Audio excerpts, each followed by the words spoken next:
Boa tarde. Então, vamos à técnica da lastra?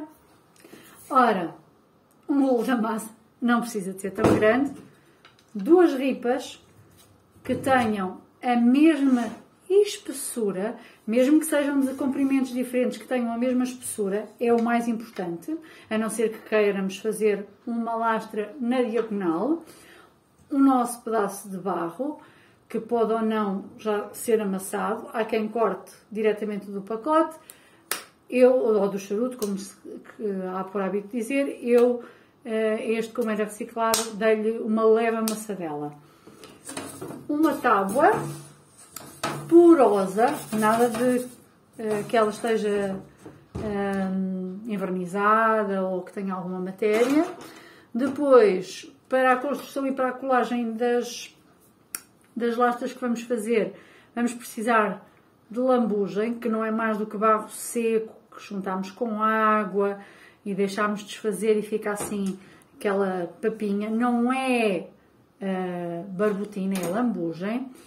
Uma faca, que não tem que ser esta, pode ser uma faca de cozinha.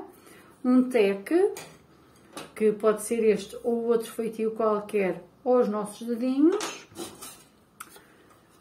Um rim completamente liso para alisar. Um rim com dentes para fazer as rasuras. Já vos disse presencialmente que podemos substituir algumas destas ferramentas, tal e qual como podemos substituir esta faca por uma faca de cozinha. Também estas ferramentas podem ser substituídas por um antigo cartão multibanco, um antigo credifone, para quem ainda se lembra de que é um credifone, e o rim com dentes por um garfo. Isto numa fase inicial. Depois, se derem continuidade ao vosso trabalho, será bom adquirir as ferramentas mais adequadas. Então, eu começo sempre com esta parte da palma da mão, aqui já mais o final, dar uma leve pressão já à procura um pouco daquilo que será a nossa lastra. Para quem não tem tanta força nas mãos ou tem alguma dificuldade nos pulsos, o próprio peso do rolo da massa, com leves batidas, eu peço desculpa, mas a bancada, a minha é metálica e faz barulho, então leves batidas para começarmos a ter aquilo que inicialmente era um cilindro, uma bolacha já mais grosseira. Colocamos uma ripa de cada lado, o nosso rolo da massa. Quando o rolo da massa é mais pequenino, atenção que o rolo da massa não deve trabalhar fora, sempre aqui. Porquê? A ripa, para quem não tem laminadora, não pode medir e trabalha desta forma mais artesanal, é a nossa espessura, é a nossa medida. Se quer a ripa tenha barro sobre a mesma, quer o rolo da massa na zona que está em contacto com a ripa também esteja sujo, já não vamos ter a espessura que precisamos. E depois é simples como estender massa para rissóis. Ora para a frente, do meio para trás, do meio para a frente, viramos também do avesso, do meio para a frente, do meio para trás. Uma particularidade, virar também digamos, não lhe posso chamar horizontal porque ela está toda ela na horizontal, mas na posição contrária, para a frente, para trás, para a frente, para trás. Eu amassei toscamente na esperança e acho que sim. Tenho aqui uma bolita. Porque é que eu queria... Normalmente nós não queremos bolhas, atenção. As bolhas são bolsas de ar que na cerâmica são grandes inimigos. Mas aquilo que eu vos queria dizer é, e estava aqui a olhar aqui ao meu redor, porque não coloquei aqui a ferramenta indicada, porque normalmente existem uns picos próprios. Está tudo bem. Um pico. Quem não tiver o pico ferramenta que se adquire em qualquer lugar, pode com uma agulha mais grossa, num bocadinho de rolha de cortiça, introduzir, ou numa antiga caneta de plástico, que agora não vou passar publicidade, colocar na ponta e um bocadinho de calor, apertam com um alicatezinho, não vou dizer com as mãos porque senão vão com o plástico queimar-se, e têm um bico, atenção. E quando encontram, se encontrarem a vossa bolha, aqui, furar a bolha, no sentido de que ela fique chegue ao outro lado. É muito importante que a perfuração não seja superficial, mas que atravesse a lastra. Ora, lastra feita, ripas à banda, o rolo também, o nosso rim que não tem dentes. Alisar, caso seja necessário, às vezes nem sempre é necessário.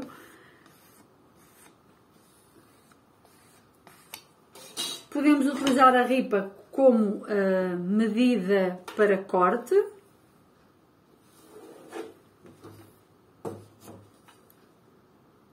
Eu neste momento vou só fazer-vos uma demonstração de colagem, não estou muito preocupada nem com medidas, nem para que é que vai servir. Só vos quero mostrar como é que se colam um ângulo com uma base.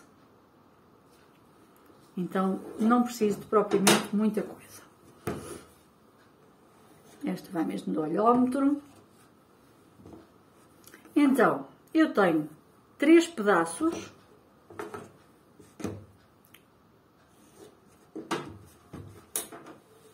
Como eu disse, não foram cortados com grande rigor.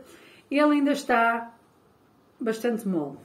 Por regra, deixamos secar um bocadinho, com o vento, com o sol.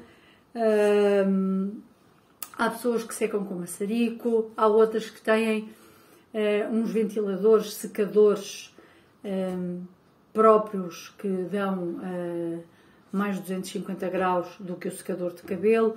O secador de cabelo é fraquinho, mas também ajuda. Mas atenção àquilo que se chama casca de ovo. O que é que isso significa? Significa que por fora vai estar muito duro, por dentro não. E depois, numa fase posterior no trabalho, a coisa pode não correr tão bem. Aqui aquilo que eu quero ter preocupação é, neste momento, eu, por exemplo, não estou a trabalhar com jornal. Eu deveria ter aqui por baixo, perdão, uma folha de jornal.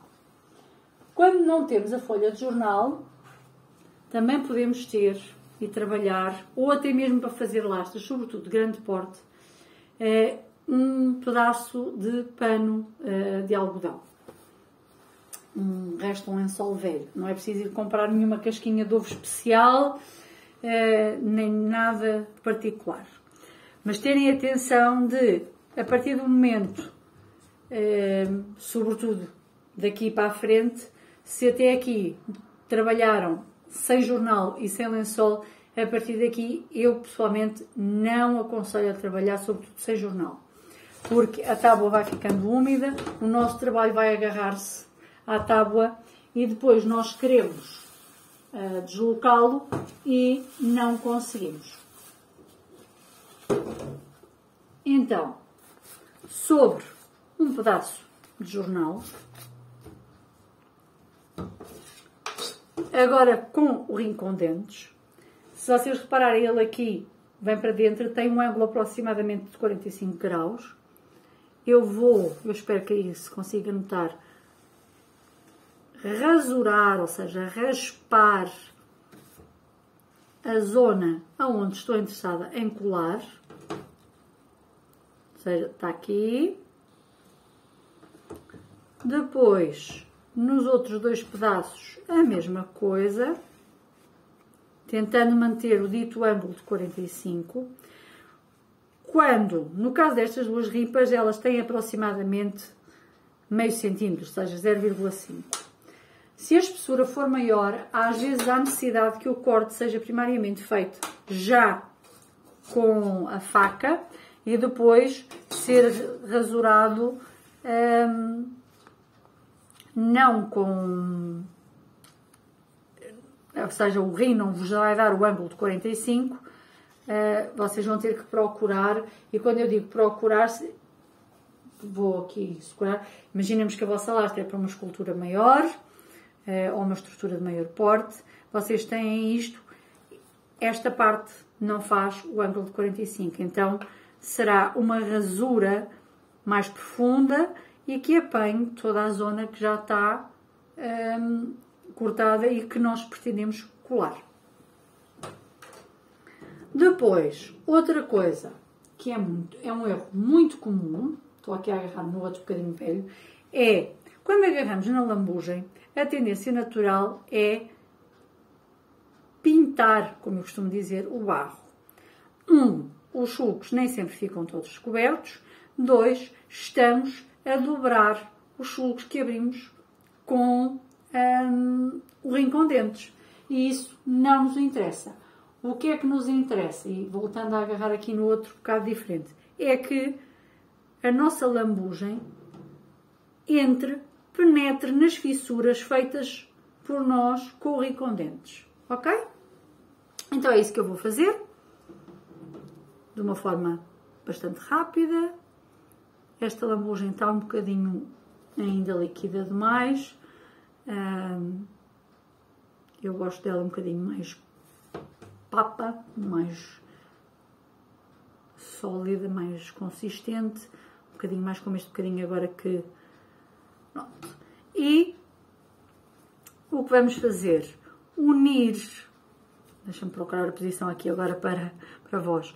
Unir a nossa base.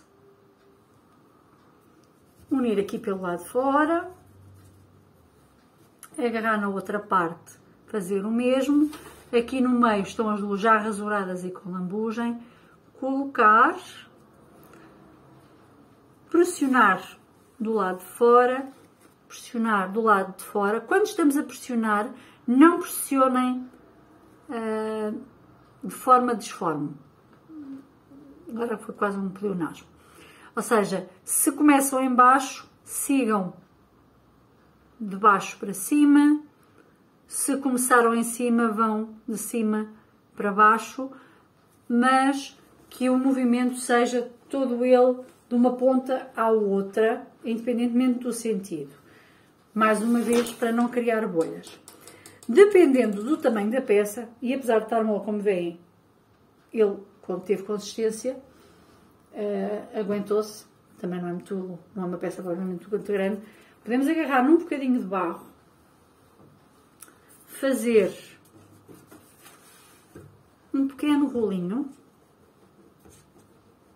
que é outra técnica, mas que aqui, em vez de técnica, vai nos servir para, sobretudo em estruturas maiores, fazer um reforço interno, apesar de uma colagem de um ângulo de 45 graus.